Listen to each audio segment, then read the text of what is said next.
many of the musicians were first time. Today is the first time there was an account of the oldest youth in the church. Michael and myself and Adriel were somehow considered youth today. Thank you. But so many first, and it's Samuel's first time sharing God's word with you. So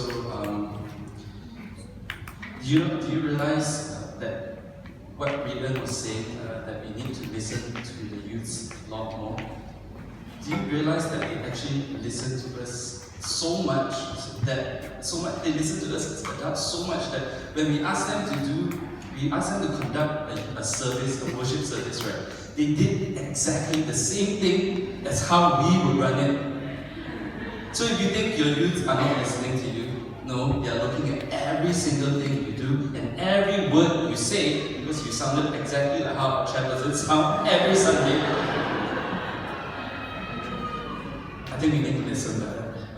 Samuel, my first experience of meeting Samuel is when I followed my parents to a life group at his parents' house, Adrian and Judith. And back then, there was only Samuel, and he was the sweetest boy. And I would say that he retained this adorable look, it's just that he's stretched out. Okay, nothing changed.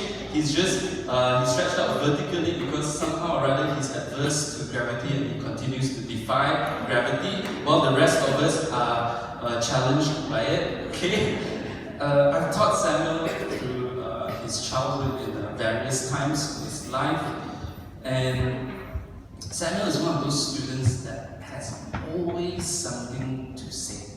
If you ever taught someone or taught taught a kid's class, there's always that kid that has something to say.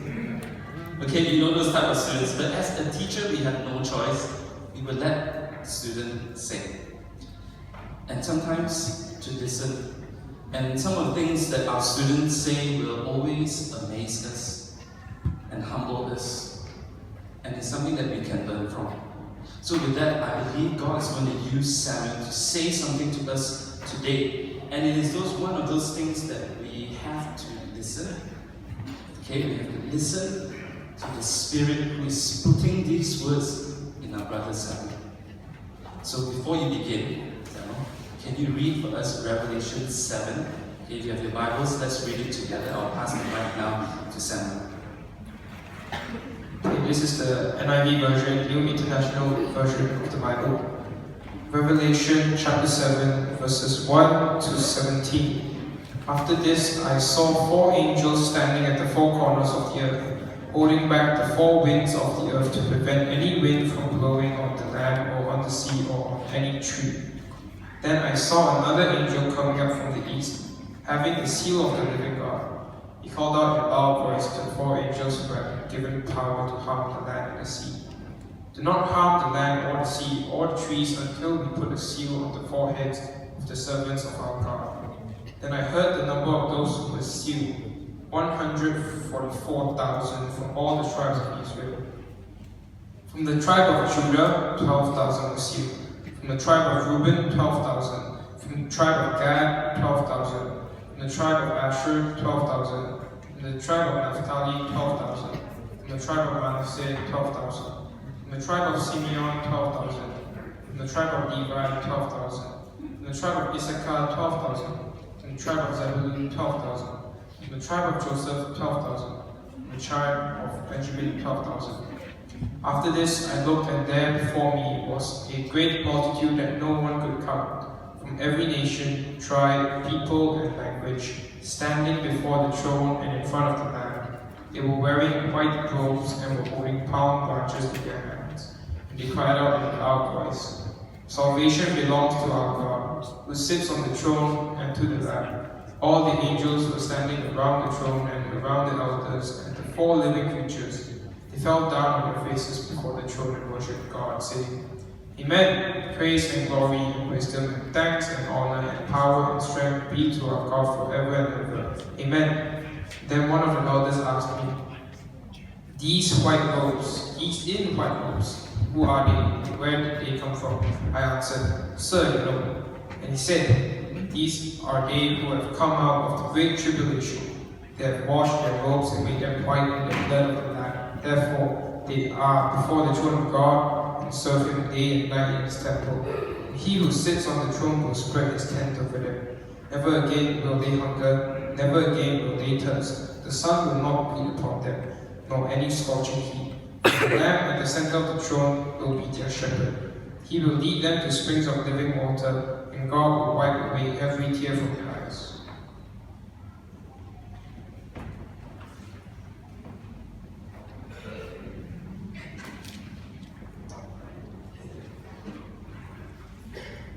Okay, so for this past week, I've been very busy with my school activities and planning for this message, and I'm very tired because of sports activities, not studying.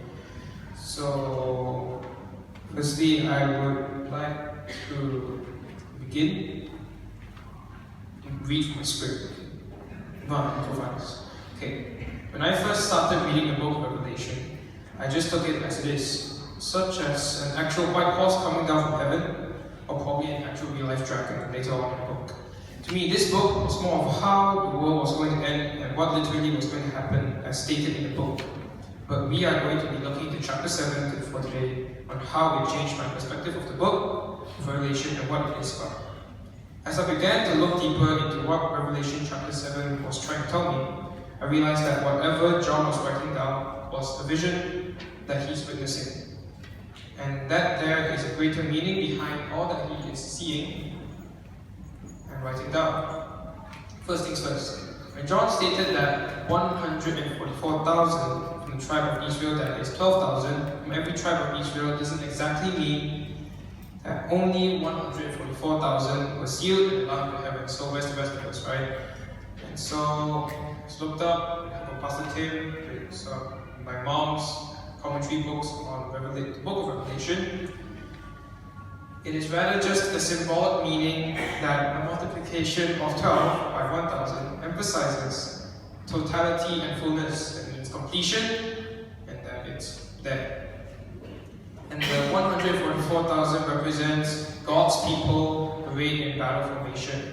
As in the book of Numbers, the phrase of the tribe of recalls the Old Testament census list, where in the book of Numbers, the purpose of the census was to organize a military force to conquer the promised land, New Jerusalem.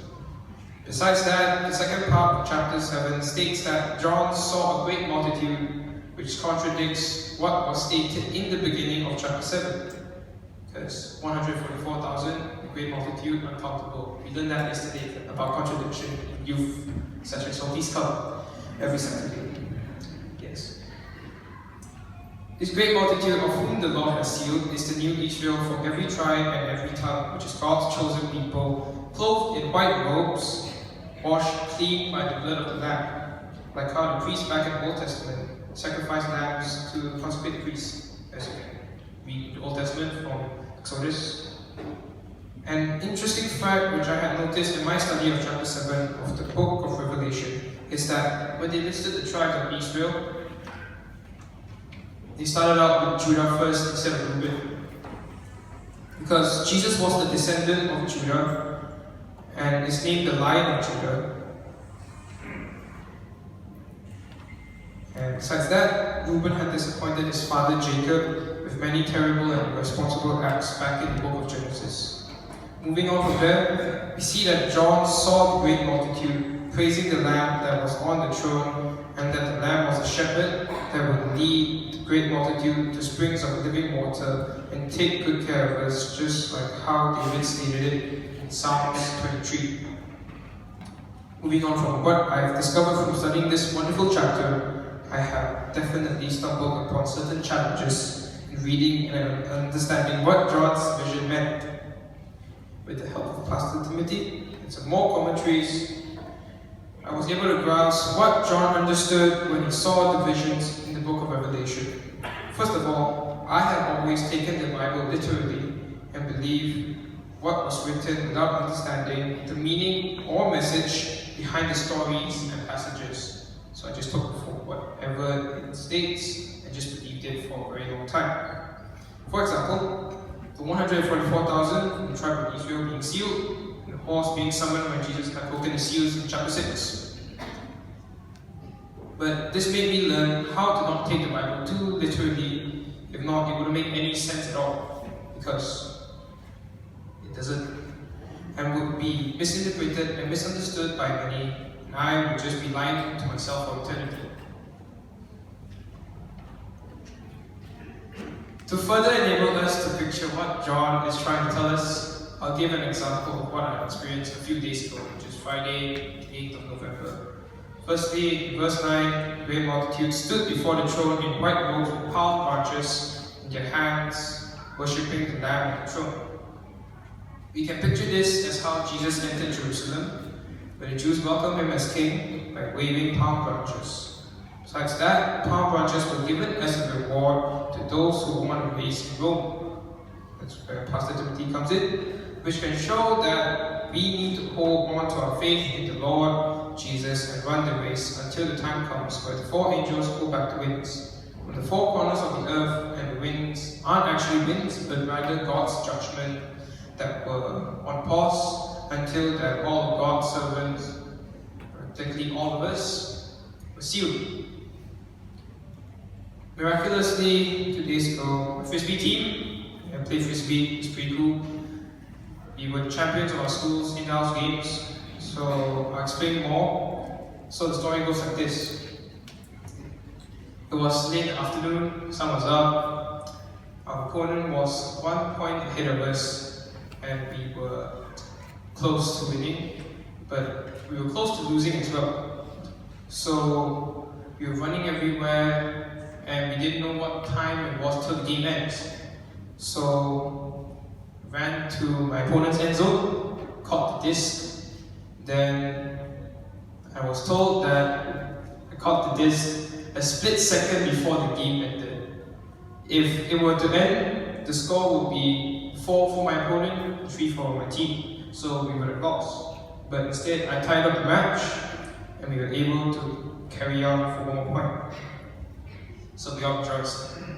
Then time comes for the final point that we need to score. And so our opponent threw the disc, and he almost caught the disc and scored, but miraculously the wind blew, the disc flew, and then it was our turn to throw the disc. So my friend threw the disc. Surprisingly, the wind even made it worse. The disc flew out the field. So we had to get another disc, so we waited for 5 minutes. And once we got this back, we continued with the match. And he threw the disc, but it was flying off the field. Luckily, as I'm a bit heavy and I can't run that fast, I managed to run fast, but now I suffered the consequences that my body is aching really badly, and I had tape at the door because I had fever because we were playing rain. That was even worse. And I caught the disc. We won. We were all really happy.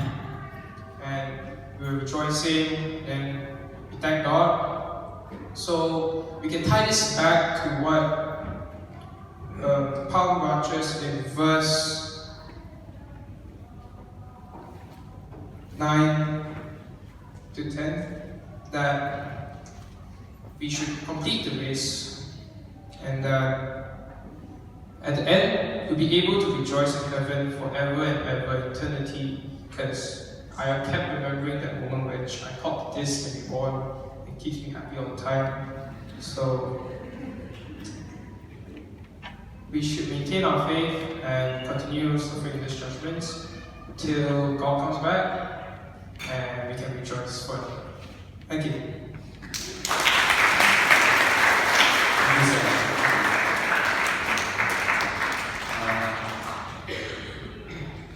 Thank you, Samuel. Thank you, Cassandra, for a wonderful worship set by you and your team. Thank you for leading us in song. It's a perfect reminder that the church is made up and belongs to the youth as well. Just as much as our ministry serves the children and the families. Thank you to all the youths today who are knowing and realizing that for the first time you are very much a part of our church. And that even though you might see it as your parents' church, where we as a congregation see you